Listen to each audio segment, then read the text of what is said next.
Bismillahirrahmanirrahim. Assalomu alaykum muslim birodarlar.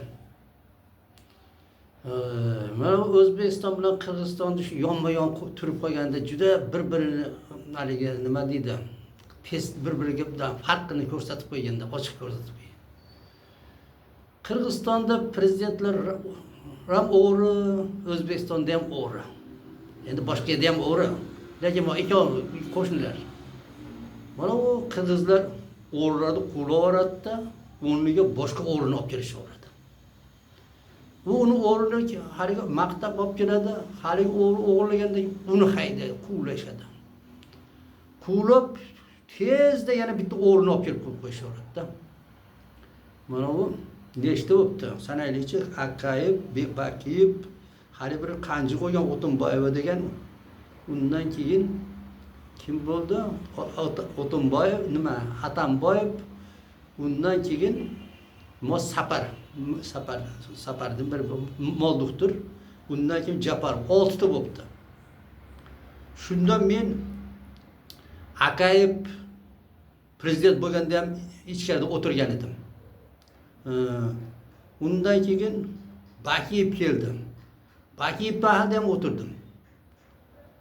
Haligi Bakiyevdan keyin Bakiyev mahalda keyin chiqdim. Chiqib hali xotin kishi bo'lib qoldi. U xotin ham bor yo'g'i 2 yil ham turmadi, 1,5 yil prezident bo'lib ketib qoldi. Bo'lmasa va uni zamonida ham o'tirgan bo'lar ekanman. Nima deganda mana Bakiyev nechinchi yili ketdi? 10-yili ketgan bo'lsa, 13-yili men nimaga tushdim, yana turmaga tushdim. O'shanda hali xotin so'rog'ini o'tkazganda o'tirdi. Atamboyev keldi. Atamboyev bahada ham o'tirdi. Undan keyin mana So'ronboyev degan bir Molduktur bo'lib yurgan odam prezident bo'lib qoldi. U mahalda ham o'tiribman. Undan keyin chiqdim. Chiqqanimdan keyin Japarov nima bo'lib qoldi? Prezident bo'lib qoldi.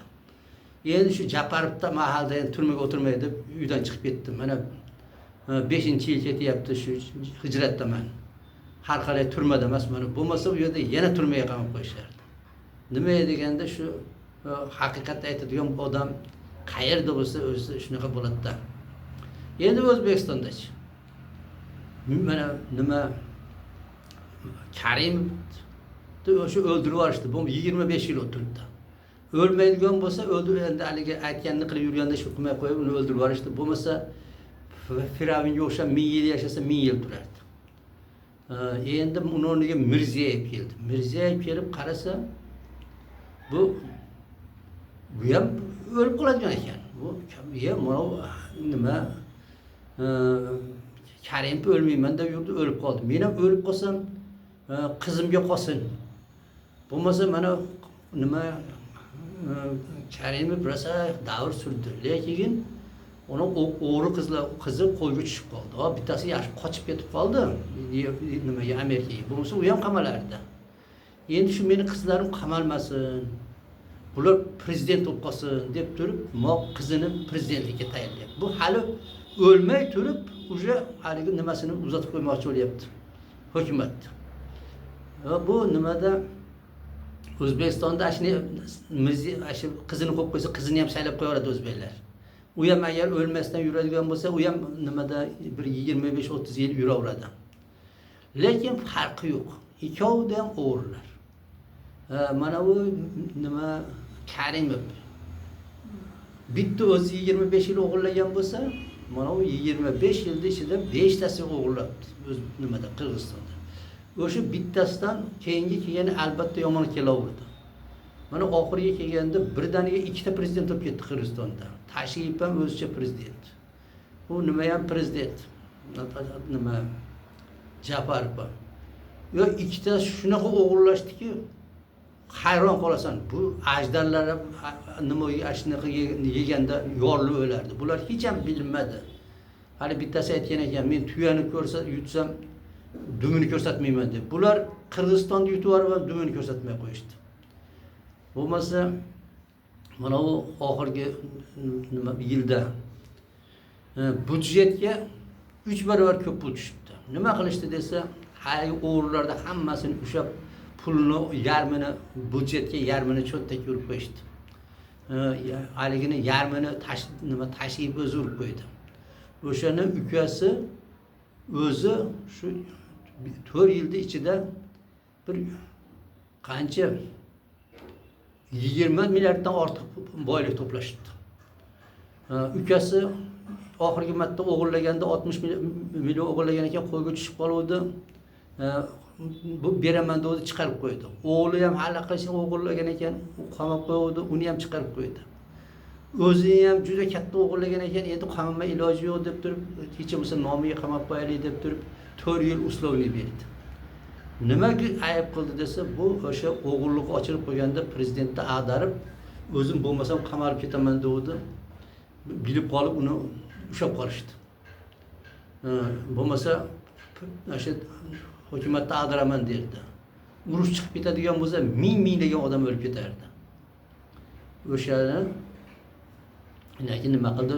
4 yil uyingizda o'tirib turasiz. Xo'jayin bo'lmay, haligini nimaga olib uslovlik qilib berdi.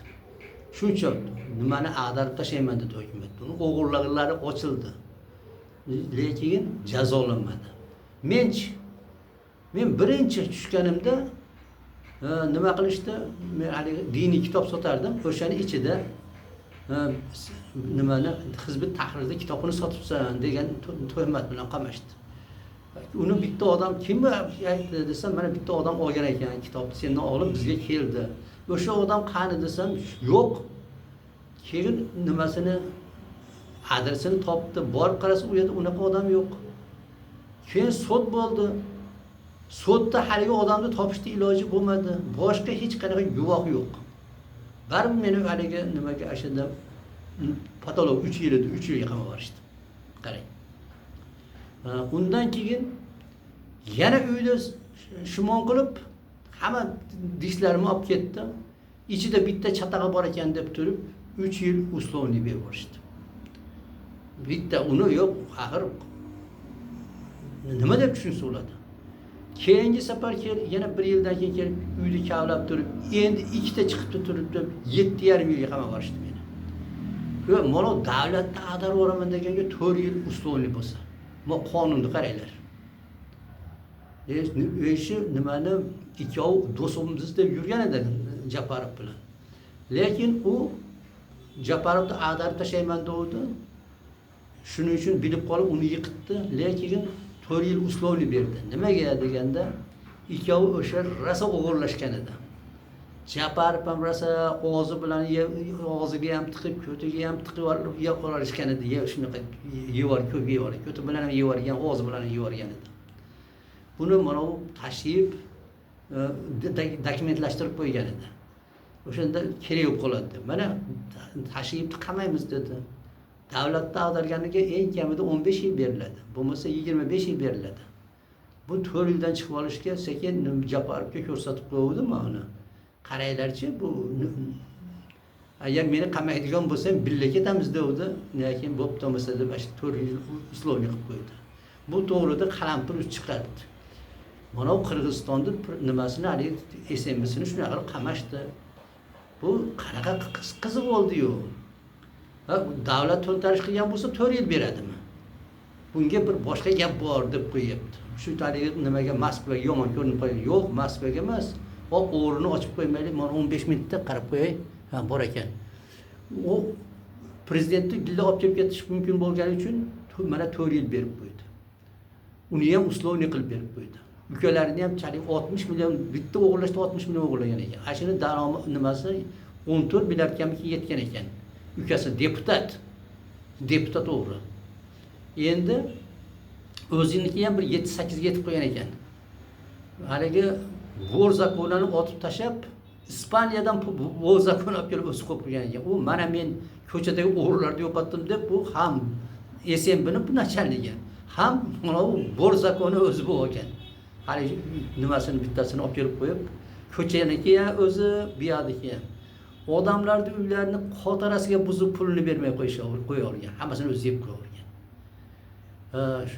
Shunaqa bo'lib turganda qarasaki, nima Japarov o'zini ag'darib o'radigan. Shunga sekingina olib qo'ydi. Shu bilan qaranglar. Prezidentlar almashsa ham farqi yo'q. O'zbekistonda ham shu ahvol, Qirg'iziston. Faqat Allohning dini bilan hukm qilish kerak. Ana o'shanda bo'ladi. Mana tushunish kerak. Bu tuzum o'zgarish, tuzum o'zi xora. Bu yerga eng iflos odamlar bo'ladi. O'shalar mana Mirziyoyev xotinini mana u Putinga o'ptirib, quchoqlatib, mana u milliarderga quchoqlatib, sahnada shunday o'pib, sahnaning orqasida xotinini nima qilib yuborgan Xudo biladi. Hali qizi bir aroq ichib yurgan bir nima bir qanjiq desang bo'ladi. Hali Moskvada artistlarni olib kelib, muz nimada saroyda shunaqa aroqni ichib qiyqirib ashula aytyapti, alqashga o'xshab. O'shani o'ziga hozir zam qilib, endi o'zim o'lsam mashinaga qolsin deb uni tayyorlayapti. Mana o'sha ash keladi endi prezident o'lsizlarga. U borib mana Makronni rosa quchoqlab rohat qilyapti. Uni to'g'risida otasi o'zi qo'shib bergan degan gap ham bor edi, endi uni keyin qo'yamiz. Shunaqa iflos, mana u tuzumda faqat ifloslar keladi xolos. Prezidentni almashtirsa ham bo'lmaydi, boshqasi ham bo'lmaydi. Mana shu uchun shu iflosliklar bo'lyapti. Ko'ringlarmi, shuncha o'g'irlagan prezidentlar nima SMBga 4 yil uslovni berdi. Undan ko'ra ko'proq o'g'irlagan prezident joyida turibdi. Shuning uchun agar sizlar odamlar yaxshi hayot kechiramiz desanglar, Allohning dini bilan yashaylik degan shiorni o'zingizlarga nima qilib olinglar. Shu shior qo'yinglar shu gapni. Shunga harakat qilasizlar, o'nglanasizlar. Bo'lmasa o'rmondagini singari kattasi kichikini yegandek mana aytyapman, hali milisiyani boshqasi qamatib qo'yibdi. Mana u nimani hokimni yana undan kattaroq qamatib qo'yib, shunaqa bo'lib yuradi. Ular urushib nima qiladi? Hamma yoqda o'tlarni ikkita ho'kiz urushayotgan bo'lsa deyapti. O'tlarni tepalab, parchalab tashlaydi deyapti. Shuni singari balo bizga kelaveradi. Shuning uchun Allohning diniga qaytaylik hech qolmaydi. Bu dunyoda ham azob bo'ladi, u dunyoda ham agar shu tuzumga rozi bo'ladigan bo'lsak, ertaroq hozircha vaqt bor, qaytib qolaylik. Assalomu alaykum va rahmatullohi va barakatuh.